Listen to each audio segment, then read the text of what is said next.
बघितल्याच्या नंतर देवाला शिवी घातली. देवाला सांगते मेल्या काड्या सावड्या, मेल्या काड्या सावड्या, अरे रणकी हो तुझी, पर माझ्या नवऱ्याला वेड करून ठेवलं ग भैया देवानं. देवाला शिवी घातली. आता इथं बसलेल्या सगळ्या काकांना, सगळ्या मोठ्या दादांना मी प्रश्न करेल, तुमच्याकडे तुमचा आवडता व्यक्ती यावा, तुम्ही पत्नीला सांगावं 2 कप चहा ठेवू, बायको सांगत असेल आपलं जमणार नाही, तुम्ही काय करसान? हा, तुम्हाला लग्न झालेत ना, तुम्ही असा ब्रह्मचारी सारखा देखील राहणार, तुमले लगीन समजत नाही बुवा. तुमच्याकडे तुमचा मित्र यावा, तुमचा सखा यावा, पत्नीला सांगावं 2 कप चहा ठेवू, बायको सांगत असेल आपलं जमणार नाही, तुम्ही काय करसान? हा, काय काय काय करसान? असं तुम्ही मारशा हो भाऊन बेटी जेमतेम राहण्यात रे काका मारसूत म्हणे. त्या म्हातारासनं दकी घे बरं भाऊ. त्या म्हातारी कुठे बिली आहेत ना तरी बी रातले रांदेटी आहेत त्या. हा ते ना लगीन नंतर 6 महिना पोर बॅग बी खाली करत नाही.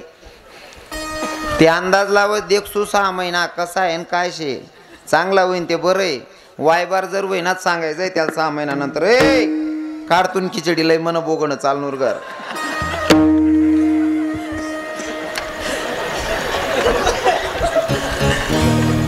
हाते ना पोरीने सांगा ना ते भाऊ मारामारीनं.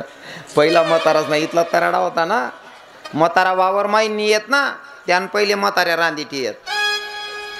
म्हातारा येवान पहिले रांदेल राहे, जेवण ना पहिले काठगादी टाकेल राहे, पहिलं वातावरण. ते पहिलं काहीच राहिले नाही भाऊ. ते अशी फजिती मन बहीण हरतालिका धरलेस गलीमा चहा पेत फिरसने आव भाऊ पोरेले झोका देस हो काका भयान उलट जाते. पहिलं काहीच राहिलं नाही जाते.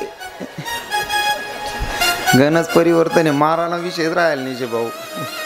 पहिला म्हातारा असले असं सुद्धा केले मी काही म्हातारा आंघोळ करी उन्हात का पहिल्या बायात ना नवरा लगेच डोकाला तेल लाई देत. असा तराडा होता पहिल्या बाईसले. हाते आई बहीण सांगस म्हण का नाही डोकं जडजड होई घे, कांदा टमाटा काप द्या खिचडी टाक दिसू. जवळ आते 100-95% रोज रातले कांदा टमाटा कापी देतात. फरक इथला आहे, बाकी ना हुशार दरवाजा बंद करीस नाही कापताच सापडतात नाही, बाकी ना दरवाजा उघडा राहायचाच मित्र देखील येतस. पण परिस्थिती बिकट बा. हा पण विनोद वजा करा. आपला मित्र आपला सखा कोणीतरी आलेला आहे आणि तुम्ही पत्नीला सांगितलं 2 कप चहा ठेवू, बायको ऐकत नशीन, तुमचा मित्राचा अपमान होत असेल तर तुम्ही बायकोच्या कानाखाली वाजवायला हायगाई करणार नाही. मग तुकोबरायांचं आणि देवाचं नातं तर किती हो बाबा. एका अभंगामध्ये तुकोबराई सांगतात कृष्ण माझी माता, कृष्ण माझा पिता, बहीण बंधू चुलता कृष्ण माझा. इतकं सगळं नातं देवाशी असताना त्या देवाचा अपमान होतोय. तुकोबरायांना कमी राग आला असन का हो दादा? कमी राग आला असन का? पण तुकोबरायांनी पत्नींवर न राग करता भगवंताकडे बघावं आणि देवाला सांगावं देवा ती बोलते पण मनानं लय प्रेमळ आहे हो, तिच्या बोलण्याग नका जाऊ. काय बोलते? ती बोलते पण मनानं लय प्रेमळ आहे, तिच्या बोलण्याग नका जाऊ. हा हे संत आहेत महाराज. पण प्रत्येक माणसाला एक मन असतं आणि प्रत्येकाला अपेक्षा असते. तुकोबरायांना असं वाटलं ज्या लोकांवर 65 लाख खर्च केले ते लोक मला तुकाराम शेठ म्हणत होते तेच आज तुक्या म्हणायला लागले. घरामध्ये पत्नी रागावत्या, अपेक्षा कोणाकडनं ठेवायची? आणि महिला मातांना सांगतो घरामध्ये जर सुख आणि शांतता पाहिजे असेल तर 2 भूमिका समजदार असल्या पाहिजे. पहिली तर माय, पहिली तर पत्नी आणि दुसरी म्हणजे माय. या 2 भूमिका जर समजदार असल्या ना माया हो, किती सुकलेला बगीचा असला तरी तो फुलू शकतो. काय मत आहे तुमनं? समजदार कोण पाहिजे? पत्नी आणि माय. बायको एवढी समजदार पाहिजे ना माणूसने. आणि प्रत्येक बाई नवऱ्याला जेवढं ओळखते तेवढं कोणीच ओळखत नाही. बाहेरून पती फिरून आल्याच्या नंतर चेहरा बघितल्याच्या नंतर बाईच्या लक्षात येतं माझा पती नाराज आहे, नर्वस आहे का आनंदात आहे. जर पती नाराज असेल पाण्याचा ग्लास भरायचा, पाण्याचा ग्लास भरायचा, पतिदेवांना सांगायचं घ्या पाणी. का हो काय झालं, काहून एवढे टेन्शन करायलेत? अहो कर्ज वही झाले ना, कर्ज झालंय ना, दोघं मिळून फेडू, मी तुमची अर्धांगिनी आहे. लग्नामध्ये शपथ घेतली आपण सुखदुःखात साथ देऊ म्हणून, टेन्शन घेऊ नका, मी मजुरी करेल आणि दोघं मिळून कर्ज फेडू, तुम्ही टेन्शन घेऊ नका. कितलं समाधान वाटी त्या नवराले. इथली बर देवानी ना बहिणी सोन नवराले नाराज राहे ना, त्याला घरमच स्वर्ग वाटायला पाहिजे. नवराला सांगा ना, ए कर्जाला बी राहणार का, मी तुम ना सांगे मजुरी करसूत, मजुरी करीन कर्ज फेडसूत, जितलं पेटणं तिथलं पेटसूत, नाही पिटणं नाही मन दिसूत. कितलं भारी वाटी होते नवराले. माल कितला सपोर्ट आहे बुबाईना, बरोबर आहे की नाही. हा माय सुद्धा तेवढी समजदार असली पाहिजे. पोरगा फिरून आल्याच्या नंतर नर्वस आहे ना, हा माय असली बी सांगत बरं का, पोरगाल दी की तुमले बल ज्या पोरगाल तुम्ही जन्माल घालताच दाखल पण पहिली दे किराणा त्याला तुम्ही जिथलं वैक तसलं कोणी वैकत नाही. पोरगा नाराज आहे ना, मायनी सांगायला पाहिजे बावड्या काय रे भाऊ काय टेन्शन करस रे, अरे मी आयात येणार आहे, टेन्शन लिहू नको, मी तोपर्यंत तुला मजुरी करीन कर्ज फेडू, शांत टेन्शन लिहू नको, शांत त्यांनी जीवन जग. कितलं समाधान वाटी त्या पोऱ्याले. पण काय काय माया पोऱ्या उन्हा का दारमा सुरू कर देते. बावड्या हिल सांग बर रे, तू घ्या तवय ना कटका गाल दिली ना, जी पोटीले तेल लाई दिसू बरं. मग त्याला असं वाटत स्टँडवर बशीन चहा पेलनी बिड्या फुकेलच बरं होतं भो, कत घरशेल गाय गे बो. दोन भूमिका समजदार पाहिजे, पत्नी आणि माय. पत्नीचा पतीवर इतका विश्वास पाहिजे जितका देवावर भक्ताचा असतो तितका विश्वास. किती मग तुका माने पतिव्रता देवावरी सत्ता, तिथी देवावरी सत्ता, तिथी देवावरी सत्ता. तुका माने पतिव्रता देवावरी सत्ता, तिथी देवावरी सत्ता, वा. तुका म्हणे पतिव्रता त्याची देवावरी सत्ता.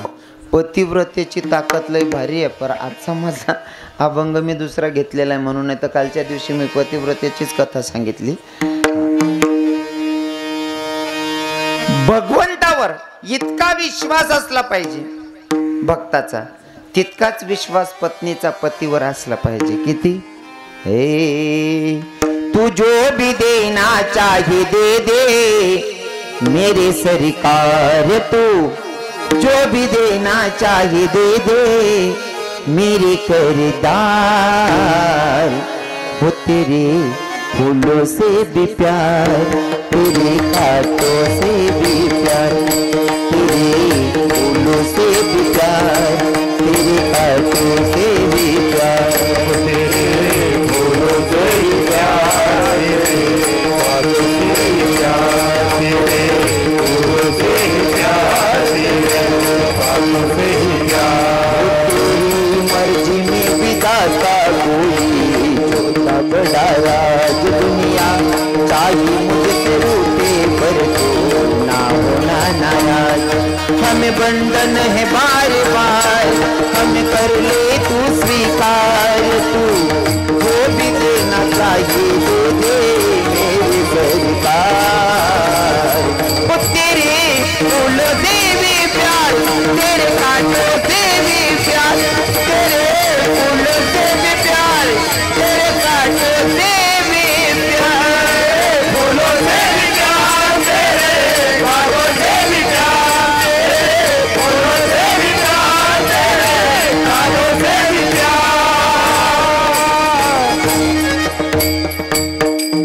पण पत्नी रागावत्या, दुखावलेला अंतकरण तुकोबाराय घराच्या बाहेर निघाले. गल्लीमध्ये चार आजी माया बसल्या होत्या. तुकोबारायांना असं वाटलं या तरी मला प्रेमानं दोन शब्द बोलतील, आशेनं तुकोबाराय बघत होते.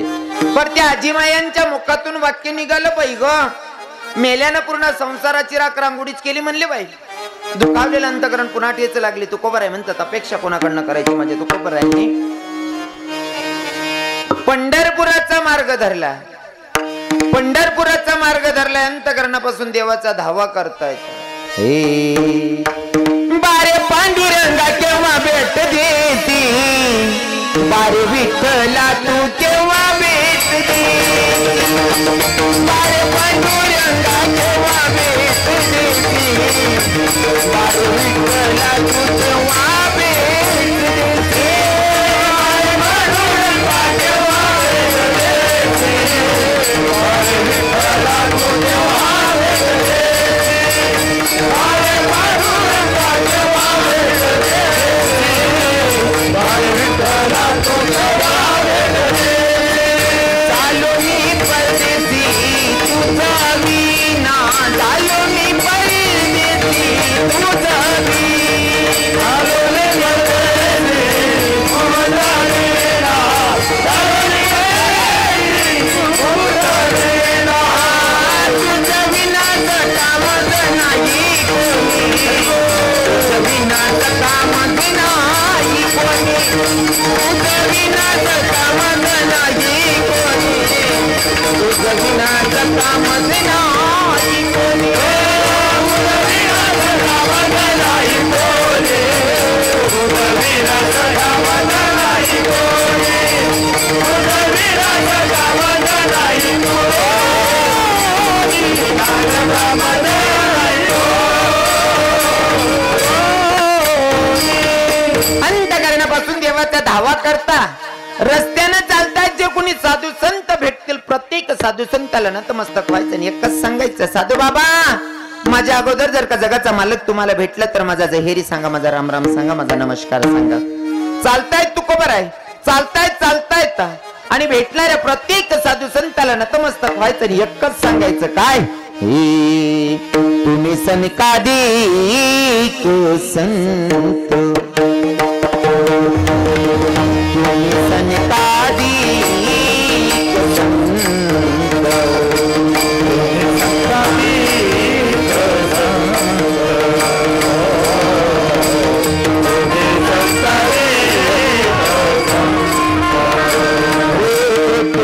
सनकादिक संत मनविताती पावंत, तुम्ही सनकादिक संत मनविताती पावंत, मनविताती पावंत, एवढा करावो माझा देवा नमस्कार.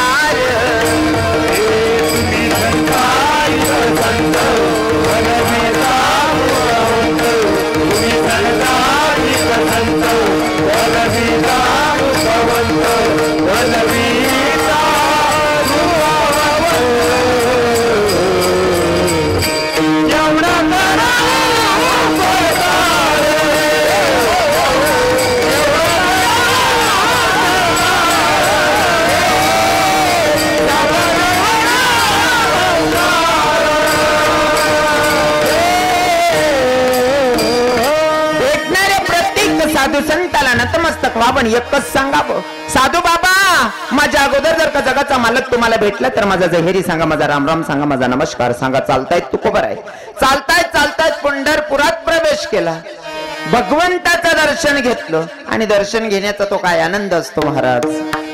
देवाच्या दर्शनाचा आनंद पायी चालणाऱ्या वारकऱ्याला कळतो, देवाच्या दर्शनाचा आनंद तो संतांना कळाला आणि देवाच्या दर्शनाचा आनंद तो गोपिकांना कळाला. भगवंताचं दर्शन घेतल्याच्या नंतर काय मानसिकता असते माहितीये का? हो, वृंदावनामध्ये एका भक्तानं देवाच्या रूपाचं वर्णन एवढं भारी केलंय ना. हा, हे सावली सूरत पे मोहन दिल दीवाना हो गया,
आणि दर्शन घेतल्याच्या नंतर 4 पाऊल पुढे सरकले, फिरून मागे पाहत होते.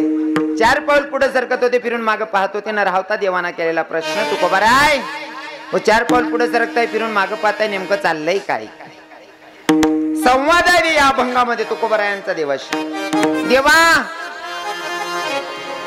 4 पाऊल पुढे सरकतोय, फिरून मागे पाहतोय, माझी मानसिकता काय आहे, परिस्थिती काय आहे, ऐकायची का तुला? तुकोबराय म्हणतात, ऐकायचंय का तुला? तुझं दर्शन घेतल्याच्या नंतर मी 4 पाऊल पुढे सरकतोय, फिरून मागे पाहतोय, नेमकं काय चाललंय ते ऐकायचंय का? देवाने विचारलं, सांगा सांगा काय मानसिकता? तर तुकोबराय सांगतात, कन्या सासुऱ्याशी जाय. एखादी मुलगी माहेरहून सासरी जाते ना देवा, त्या सासरी जाणाऱ्या पोरीला जसं माहेर सोडू वाटत नाही ना, अगदी रे, अगदी माझी गत त्या पोरी सारखी आहे. मग तुकोबरायाला भूतलावर एवढी नाती होती, एवढी नाती सांगत नाही तुकोबराई, आणि कन्याच सांगतात. म्हणजे कन्या काहीतरी विशेष रत्न आहे. बरोबर आहे ना? बरोबर आहे ना? कन्या काहीतरी विशेष रत्न आहे. सांगू का तुम्हाला कन्या किती विशेष रत्न आहे? इथं बसलेल्या सगळ्या महिलांना माझा प्रश्न आहे, 100 मधनं 99%, 99% सगळ्या मुली मायपेक्षा बापावर जास्त प्रेम करतात. काय मत आहे तुमचं? मायपेक्षा बापावर जास्त प्रेम आहे. म्हणून तर तुकोबराय सांगतात, एखादी मुलगी माहेर सोडताना जो त्रास होतो ना, तो त्रास मला होतोय पंढरपूर सोडताना, आणि तूच आमचा मायबाप आहेस. मायबापांना सोडायचा त्रास फक्त मुलींना कळतो, आपल्याला कळणार नाही.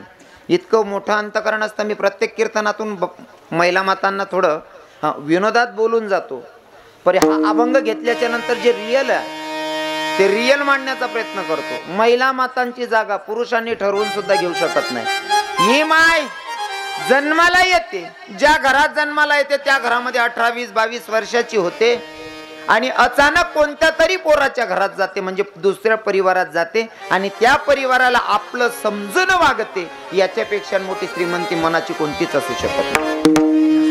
मायबापांच्याकडे 20 वर्षाची 22 वर्षाची होईपर्यंत राहते. ते काम आपण करू शकतो का? अजिबात नाही. सांगू का तुमले, आपण सगळी बहीण नागर जातस, दुसऱ्यांघरनं जाऊ द्या, सख्खी बहीण नागर, आपण गौतना बहीण नाही, रातना मुक्काम घ्या, दुसरा दिन आपण निघतच. बहिणी जर आग्रह करा ना, भाऊ आज ना दिन थांब रे दादा, म्हणा चित नाही लागाव, आज ना दिन राह जाय, मला बरं वाटेल.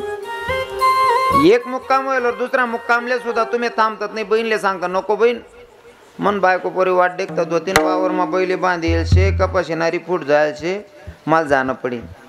सगळी बहीण नागर, दुसरा मुक्काम करायला आपलं चित लागत नाही. काय उदाहरण अंतकरण असेल स्त्रीचं.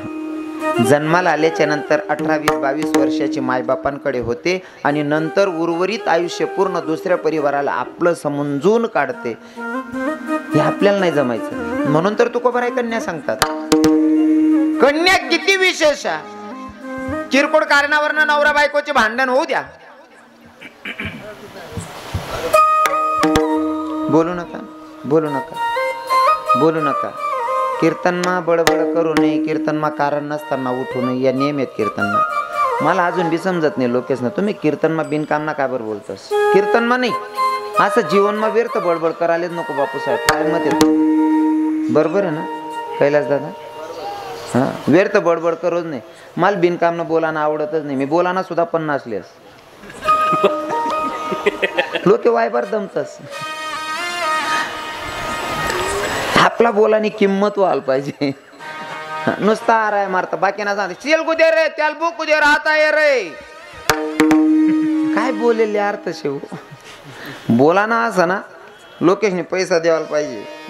ठल विठल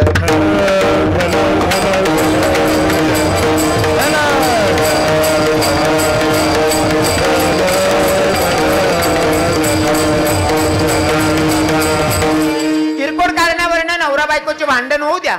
भांडण झाल्याच्या नंतर बाई विचार करते, बाई गा आता जर कमी माझ्या नवऱ्याला जेवायला सांगितलं, मा 33 पिढीचा उद्धार व्हायचा, त्याच्यापेक्षा पोराला सांगते भाऊ जा रे त्या बापाला जेवायला सांग ना. पोऱ्याला दाडा जोय रे भाऊ, तुम्ही बापले जेवणले सांग रे, दिनभर ना भुक्याचे. पोरगा जास पप्पा जेवण करा ना, तो बाप म्हणतो मला नाही काय जेवायचं. मुलगा लगेच माघारी फिरतो, लगेच माघारी फिरतो. मनातल्या मनात म्हणतो काशीत काय मन बापनं काय जाय रे. आता तेच काम पोरीला सांगा, तेच काम दिदीला सांगा. एवढं गोड बोलते ना, इतकं गोड बोलते ना बाबा, हो माझ्या माऊली ज्ञानोबा राय सांगतात, सात सने मावाड मी तुले परी रसाड शब्द जैसे कल्लोळ अमृताचे. इतकं गोड बोलते. बाप्पाच्या जवळ जाते, बाप्पाला सांगते, पप्पा काही नाराज दिसायले तुम्ही, तब्येत बरी नाही का? पप्पा तुमचं डोकं दुखतंय का? नाही रे बेटा तसं काय नाही या. चला बरं उठा बरं लवकर जेवण करा. तो बाप म्हणतो नको बेटा मला नाही जेवायचं. का नाही जेवायचं पप्पा? डोकं दुखतंय बाम लावून देऊ का? नाही ग बाई. मग चला जेवण करा. तो बाप म्हणतो बेटा तू कर ना जेवण. मुलगी म्हणते पप्पा जोपर्यंत तुम्ही जेवत नाही तोवर मीही जेवणार नाही. एवढ्या हक्कानं फक्त मुलगी सांगते, मुलगा नाही सांगत. मी सुद्धा कोणाचा तरी मुलगा, मी सुद्धा कोणाचा तरी मुलगा आहे, पण इथं सत्यता मांडावी लागणार आहे. ज्या अर्थी तुकोबा राय कन्याचं उदाहरण देत असतील, एक्झाम्पल म्हणून कन्या सांगत असतील तर काहीतरी कारण असेल नाही का? हो. मुलगी का विशेष आहे? पोरगीचं लग्न होऊ द्या, 50 किलोमीटर 100 किलोमीटर 150 200 किलोमीटर अंतरावर पोरगी राहत असेल, सकाळी सकाळी भावाला फोन करते, दादा पप्पांची तब्येत कशी आहे रे? तो भाऊ सांगतो बाई मला तर काही माहित नाही. लग्न झालं असेल तर तो त्याच्या बायकोला विचारतो, लग्न झालं नसेल तर माईला विचारतो, का गाई माय वडिलांची तब्येत कशी आहे? माय सांगते दादा तुझ्या बापानं 3 दिवसापासून जेवण नाही काय केलं, कालच्या दिवशी दवाखान्यात घेऊन गेली, आता सकाळी सकाळी तुझ्या बापाला नाश्ता दिलाय, गोळ्या औषधी दिल्यात, तुझा बाप झोपलाय.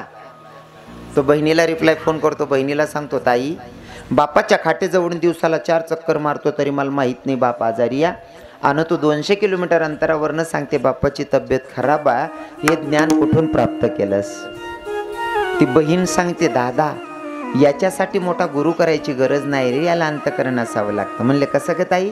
दादा जेव्हा सकाळी सकाळी मी चहा प्यायला बसली ना, चहा पित असताना अचानक ठचका आला, ठचका आला त्या क्षणी ओळखलं माझा बाप आजारी की माझी माय आजारी आहे. हे ओळखण्याची ताकद फक्त मुलगीत आहे दादा. अंतकरणाची घेतो गोडी, आहे गोडी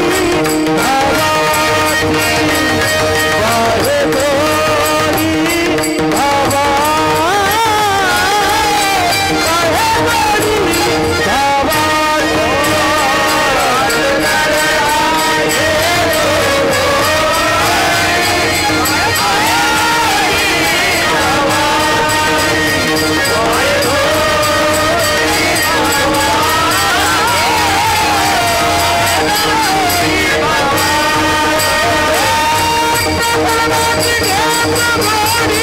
भावा.